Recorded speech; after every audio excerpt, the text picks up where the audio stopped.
Supporters of ousted Prime Minister Imran Khan have been rocking the capital recently. We're joined here to fill us in on what's been going on by Akbar Ahmed, who is a senior foreign affairs correspondent at the Huffington Post, my old colleague, Akbar.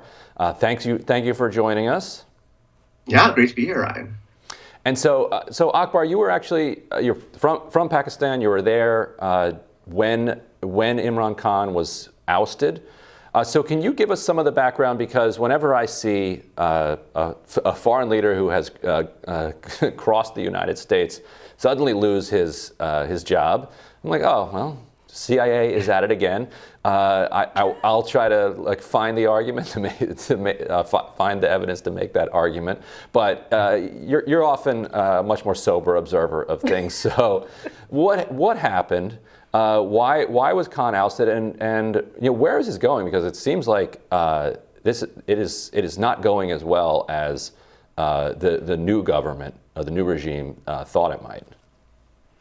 Yeah, so it's useful to think about who Imran Khan is in Pakistan, right? This is the equivalent of electing LeBron James. He is a cricket hero. He has a lot of genuine support, especially among young people. So he was elected in this wave election. But what he did to kind of form a government was he made a lot of deals with some very slippery politicians, right? Pakistan is a parliamentary system.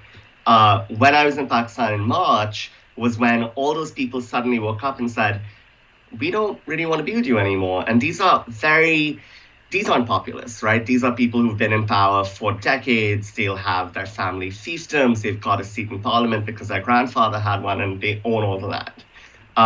Suddenly, Imran loses their support and he loses his parliamentary majority. His supporters are now extremely angry. What he did at that moment is what got him into trouble. He started to say there's a foreign conspiracy against me. There was a rupture with the US. There's no denying that. Imran Khan was actually in Moscow on the day the Russians invaded Ukraine, and he still never spoke with Biden while he was prime minister. That said, there were a lot of domestic reasons that he was kicked out. As soon as he lost his parliamentary majority, he tried to shut down the entire parliament. Supreme Court said you can't do that. He got voted out. And now he's saying, my government needs to come back. What I think puts the lie to his claims of a foreign conspiracy is a couple of things. He's convinced that a pretty minor State Department official named Donald Lu, not empowered, not a Biden whisperer by any means, that's who Imran is saying devised this master plan to kick him out. And second is there's just kind of very limited U.S. interest in Pakistan right now. There's the Ukraine war, there's other crises. America is a very useful punching bag, has a very bad track record in Pakistan, as you know, drone attacks, a history of supporting dictators. So for Imran, calling America the problem is very easy. Well, let me give you a couple pieces of evidence where I think there are American fingerprints on this, and get your reaction to it. One would be, so after the Taliban takes Kabul, Imran Khan just says out loud publicly, the U.S. is no longer absolutely not allowed to use Western Pakistan bases to launch drone strikes like that, and that's the main thing that the U.S. wanted from Pakistan was to be able to continue to have these bases and operate in Afghanistan from there. So he does that, and separately to your point, he had this minority government. And he cobbled it together with these very slippery politicians. And at the time, a lot of people said Imran Khan is actually a product in some ways of the military here, because these minor slippery parties are all associated with ISI and the military, and they would not be supporting him if there wasn't some arrangement there. And so, live by the sword, die by the sword. It was those little minor parties who are influenced by the military and therefore also influenced by United States military, who, when they withdrew their support, his support craters in Parliament. Now, I'm no fan of Imran Khan. I'm not trying to defend his regime, but that would be my argument for why it does seem like there's some American influence here. What's your thinking about that? Because you know the area a lot better than I do. Yeah, my thought on it is, I think sometimes the specter of American feelings can drive people. I think for sure Imran poking a finger in Biden's eye, right? And picking fights with the US, saying I don't want military cooperation was extremely frustrating to people in Washington. It was even more frustrating to the military, which, as you say, backed him from the get-go, allowed him to carry out a domestic crackdown against journalists, against opposition leaders, against dissidents of any stripe. He lost the military support really dramatically, and that is when he started to lose his majority. Now, what I think we need to know more of is, did the military, the Pakistani military, make that decision to withdraw their support of their own accord because they thought, oh my gosh, we can't lose our tie with the US, our biggest patron, right? And ultimately, they want their shiny toys and military assistance from the US. Did they decide to do that?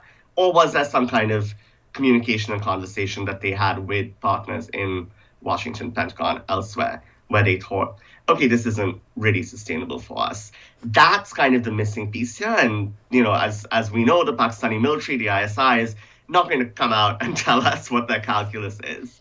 All of that to say, Imran is probably coming back into power, right? I mean, this whole idea of the imported government and the Americans have blocked me can't actually stop him from winning elections the second that they happen, which I think he's very likely to do. So if there was a US fingerprint there, it wasn't a very well thought out long-term strategy, because you're going to have to deal with Imran either later this year or early next year. And tell us where you think this goes with the Biden administration's relationship and negotiations with Pakistan moving forward. If Khan is back in power and in the interim, how do you think this affects the conversations? I think it's really tough for the Biden administration right now. They don't have a strategy for dealing with Khan. I think their biggest priority is to ensure the Pakistani economy doesn't really collapse, right? So Afghanistan is already well over the brink. Pakistan, I'd say, is on the brink. The rupee is now at more than 200 rupees to a dollar. I mean, this was a currency that, when I was growing up, was 60 rupees to a dollar, and we thought that was insane. The Biden administration has quietly helped the new government secure a new IMF loan, which is extremely important for them to survive, but again, is something that, if you look at the history of U.S. involvement with foreign countries, IMF loan to IMF loan is not necessarily a sustainable or positive way to do it. It's like Oprah. You get an IMF loan. You get an IMF loan. Look under your seat. It's an IMF loan. Strings attached. Yeah. Strings attached. But the Biden team doesn't seem to have a plan right now. Pakistan is extremely important for them, and they'll have to figure something out. And I would expect that would entail, once Imran probably wins new elections, having Biden actually call him. That's been this huge sticking point where for 2 years there just hasn't been that high level connection. Yeah, and how does the disaster in Afghanistan play into this? And there's just new reporting out about the extreme number of children that are now either starving to death or on the brink of starving to death. And what is that doing to the region? It's unfortunately, you would hope for a kind of altruism and sympathy, and we've seen kind of the opposite, where there's a lot of anger in Pakistan, thinking the US messed up Afghanistan, it is our neighbor, and now we have to deal with it again, right? Pakistan has a long history of taking in Afghan refugees, to some extent caring for them. That flow is likely to increase as Afghanistan becomes more desperate. Pakistan can't shoulder that burden, right, the same way that it used to be able to do. And meanwhile, Pakistan can't do a lot to shore up Afghanistan. The Biden administration would say, we're doing a lot. They've given Afghanistan $720 million in humanitarian assistance. It's clearly not enough. And we can't forget the security aspect of this, right? So there's not just the Afghan Taliban, there's the Pakistani Taliban, which operates from Afghanistan, carries out attacks in Pakistan. It's an extremely tense and destabilizing time. ISIS is also rising in Afghanistan, so it's really hard to see rays of hope. I would say the best kind of bet is shore up a way for Afghanistan to not plummet further. Sure. And one last question is just if you could explain to the average news consumer why this relationship is an important one for the United States, sort of the 30,000-foot view question. What would you say to that? Yeah, I mean, Afghanistan is a huge factor, 40 million people, 97% of whom could be in dire need by the end of the year. That's not something the US or anyone should want happening on the world's watch. Pakistan is also a major nuclear power, right? And that's really important to remember. Pakistan has had nuclear brinkmanship with India repeatedly in recent years. That's not something the US wants. And we have to remember that the US is really prioritizing the region, not from the point of view of the old wars, which the US is very bored of now in Afghanistan and Iraq, from the point of view of the new tensions, right? So India, neighboring Pakistan, neighboring Afghanistan, is the US's top partner against China. The US doesn't want to see that relationship and that region crumble as the Biden administration is thinking about how do we take on China in 10 years. That is such an important point. Yeah, Akbar, thanks so much for filling us in. Thanks, both. And we will have more Rising right after this.